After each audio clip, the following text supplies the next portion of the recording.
Hi friends, நல்ல ஹெல்த்தியான சுவையான காரசாரமான பூண்டு சின்ன வெங்காய குழம்பு எப்படி செய்யறதுன்னு இன்னைக்கு நான் உங்ககிட்ட ஷேர் பண்ண போறேன். Welcome to Rahana's kitchen. First இந்த குழம்புக்கு ஒரு மசாலா அரைச்சி எடுத்துக்கலாங்க. அதுக்கு பேன்ல 2 டீஸ்பூன் நல்லெண்ணெய் விட்டுக்குங்க. எண்ணெய் காஞ்ச உடனேயே 6 பல் போல பூண்டு கூடவே 7 சின்ன வெங்காயத்தை சேர்த்து வதக்கி விட்டுக்குங்க. வெங்காயம் சாஃப்டா வதங்கி பூண்டும் லைட்டா வதங்கினதுக்கு அப்புறம் 1 டீஸ்பூன் அளவுக்கு மிளகு கூடவே 1.5 டீஸ்பூன் ஜீரகம் கொஞ்சம் கருவேப்பிலையை சேர்த்து சில நொடிகளுக்கு வறுத்து விட்டுக்குங்க.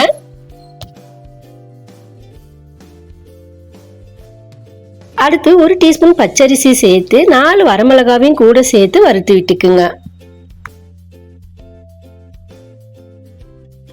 சில நொடிகளுக்கு வதக்கி விட்டதுக்கு அப்புறம் 2 மீடியம் சைஸ் தக்காளியை ரஃபா கட் பண்ணி சேர்த்து வதக்கி விட்டுக்குங்க. தக்காளி பார்த்தோம்னா நல்லா குழஞ்சி வெந்து வரணும்னு அவசியம் இல்லை, ஜஸ்ட் அது நல்லா வெந்தா போதும். அதனால அதுக்கு நம்ம கவர் பண்ணி விட்டு 2 நிமிஷத்துக்கு அப்புறம் ஓப்பன் பண்ணி விட்டுக்குங்க. தக்காளி லைட்டா வெந்து வந்திருக்கு பாருங்க. இப்போ அது கூட நம்ம மசாலாஸ் எல்லாம் சேர்த்து விட்டுக்கலாம். 1/4 டீஸ்பூன் மஞ்சத்தூள் கூடவே 3/4 டீஸ்பூன் மிளகாத்தூள். ஏற்கனவே வரமிளகாவை போட்டு வறுத்து விட்டுருக்கோங்க, அதனால 3/4 டீஸ்பூன் மிளகாத்தூள் போதுமானதா இருக்கும். அடுத்து 2 டீஸ்பூன் தனியாத்தூளை சேர்த்து வதக்கி விட்டுக்குங்க. கருகிடாம இருக்கிறதுக்கு லைட்டா தண்ணியை தெளிச்சு அதனுடைய பச்சை வாசனை போற வரைக்கும் வதக்கி விட்டுக்குங்க.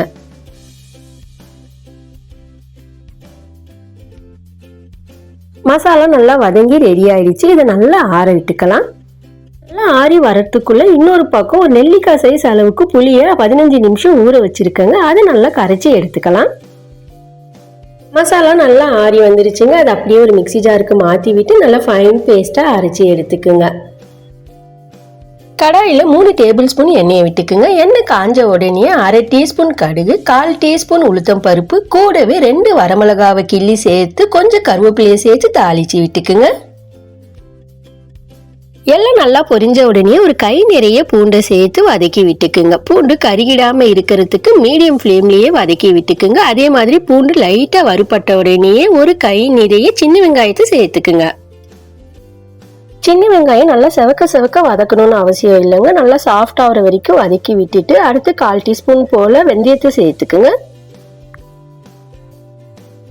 சில நொடிக்கு வதக்கி விட்டுட்டு அடுத்து அரைச்சி வச்சிருக்கிற பேஸ்ட்டை சேர்த்து விட்டுக்குங்க. 2-3 நிமிஷத்துக்கு நல்லா மீடியம் ஃப்ளேம்லயே வதக்கி விட்டுக்குங்க. ஏற்கனவே இந்த மசாலாவை நம்ம வதக்கி தாங்க அரைச்சிருக்கோம். இருந்தாலும் மறுபடியும் இந்த மாதிரி நம்ம வதக்கிறதுனால குழம்பு இன்னும் நல்ல ஒரு டேஸ்டா இருக்குங்க. அதனால மறுபடியும் எண்ணெய் பிரியிற வரைக்கும் வதக்கி விட்டுக்குங்க.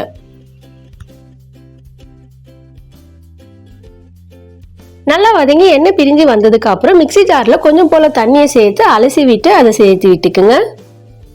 நல்லா கலந்து கொடுத்து மறுபடியும் சில நொடிகளுக்கு குக் பண்ணி விட்டுக்குங்க. மறுபடியும் எண்ணெய் நல்லா பிரிஞ்சு வந்ததுக்கு அப்புறம் நம்ம கரைச்சி எடுத்துருக்கிறோம் இல்லையா, அந்த புளி கரைசலை சேர்த்து விட்டு நல்லா கலந்து கொடுத்துக்குங்க. இந்த ஸ்டேஜில் உப்பு ஒரு தடவை செக் பண்ணி விட்டுட்டு தேவையான அளவுக்கு உப்பை சேர்த்து கலந்து கொடுத்துக்குங்க. குழம்பு நல்லா ஒரு கொதி வந்துருச்சுங்க. கொதி வந்ததுக்கு அப்புறம் குழம்ப கவர் பண்ணி விட்டுக்குங்க. உங்களுக்கு குழம்பு எந்த அளவுக்கு திக்னஸ் வேணுமோ அந்த அளவுக்கு குக் பண்ணி விட்டுக்குங்க. இடையிடையே கிளறி விட்டுக்குங்க. குழம்பு உங்களுக்கு தேவையான அளவுக்கு திக்னஸ் வந்ததுக்கு அப்புறம் கொஞ்சமா வெல்லம் சேர்த்துக்குங்க. ஒரு கிளறி விட்டுட்டு சில நொடிகளுக்கு அப்புறம் அடுப்பை ஆஃப் பண்ணி விட்டுக்குங்க. நல்ல ஹெல்த்தியான சுவையான காரசாரமான பூண்டு சின்ன வெங்காய குழம்பு சூப்பரா ரெடி ஆயிடுச்சுங்க. நீங்களும் ஒரு தடவை ட்ரை பண்ணி பாருங்க. மேலும் இது போல பல வீடியோக்களுக்கு நம்ம சேனலை சப்ஸ்கிரைப் பண்ணுங்க. பக்கத்துல இருக்கிற பெல் ஐகானை கிளிக் பண்ணி சப்போர்ட் பண்ணுங்க.